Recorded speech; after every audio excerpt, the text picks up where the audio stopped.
Hi guys, it's been a while. It's been a while. Ano ba? Diba nung una umiyak ako? Ayun, depressed ako guys. Hindi ko maisip kung anong gagawin ko guys. Ang hirap pag nandito kasi ibang bansa. Yung ikaw lang nagtatrabaho. Yung mama ko trabaho din. Pero yung parang pagod ka din. Gusto mong kumuha ng bahay. Kaso hindi pa pwede. Kasi alam nyo naman guys is sa fast food ako nagtatrabaho. So 3 years pa ang kontrata ko para maging isang as in regular na sa regular ayun sa trabaho. So kung makontrata na ako, pwede na ako mag-apply na mag-rent ng house para makuha kong yung anak ko. Pero ang baliw ko na guys, tumataba na ako, na-depress ako, para akong, ewan, yung, wala na, nung, di ba, nag-start na ako nagtrabaho nung 7 yata eh. Palagi akong umiiyak guys, tumawag pa nga ako sa kaibigan ko, kasama ko sa trabaho. Sabi ko, anong gagawin ko? Naiiyak ako. Parang ayokong magtrabaho, ayokong lumabas, ayokong makinig sa ibang tao. Kasi naiiyak ako pag sinasabi ko na ganun. Ang hirap guys. So, hindi ako iiyak. Kaso lang, nagagalit.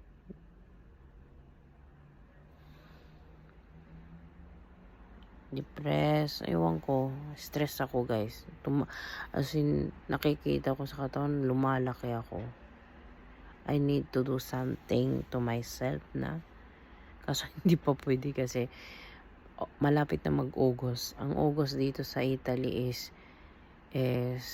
magbabakasyon lahat mga tao dito. Depende. So, ang doktor ko wala siya. Sa September na lang. I want to start mag-diet.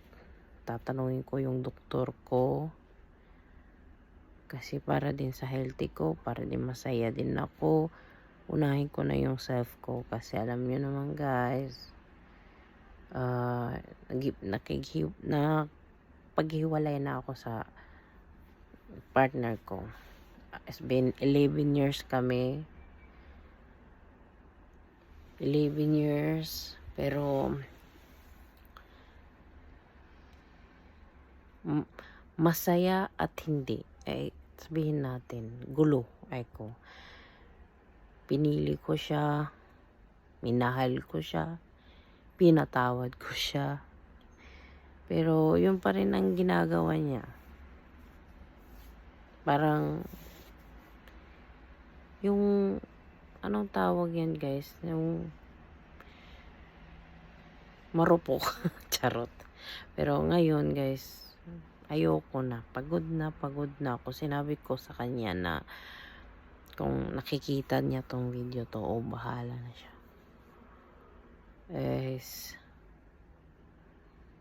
Pagod na ako intindihin siya. Pagod na ako na isa pa yung anak namin. Pero parang 5 na. Dumagdag pa siya. Charot. Pero yes guys, sobrang pagod na pagod ako. Kasi ako lang nagtatrabaho. Tapos siya din nagtatrabaho. Pero yung iniisip niya yung sarili niya. Pwede naman. Pero may anak kami. May anak, isa pa. Ako dito sa Italy, nagtatrabaho ako.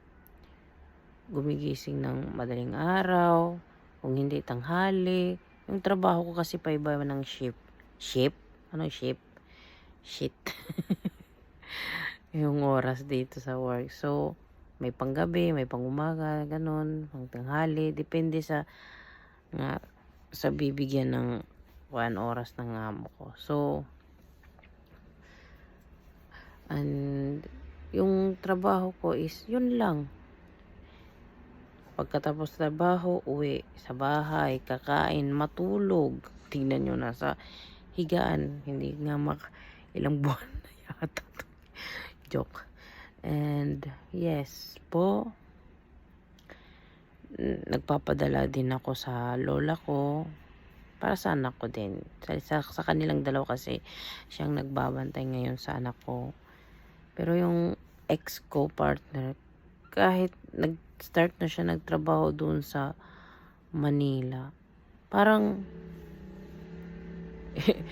alam nyo, magagalit kayo guys kasi sa 6 o 1 buwan, 2 buwan, or 100 lang, 1K lang ang pinadala niya.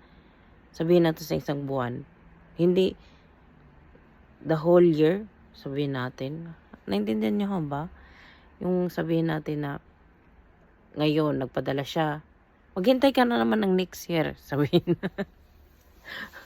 Tapos 1K lang. So, yung pinatawag ko nga siya, balikan kami, tapos sabi ko, magbago ka na. Okay lang yung uminom ka, pero intindihin mo din na may anak tayo. Kung anong may kailangan niya sa school, may baon niya.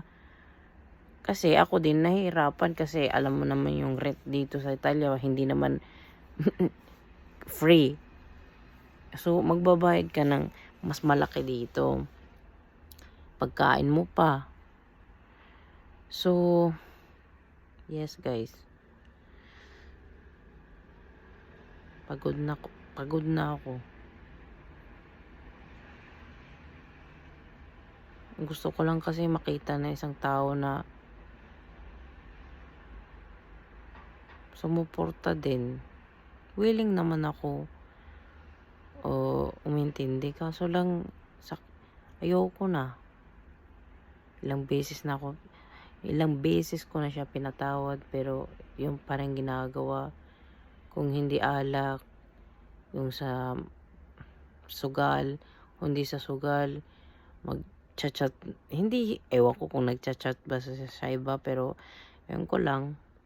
Tapos sabihin pa niya sa akin, wala akong babae, wala.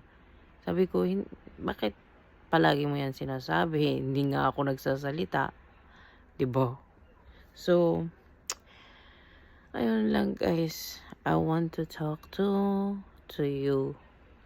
Ano ba? Yun lang guys. Wala kasi akong makausap about sa yung nararamdaman ko. Galit, pagod, nasa lahat ko na guys. Yung ang nega ko nasa sarili ko, ang negative ko, pero pa smile na lang tayo, diba? See you next year. Bye bye.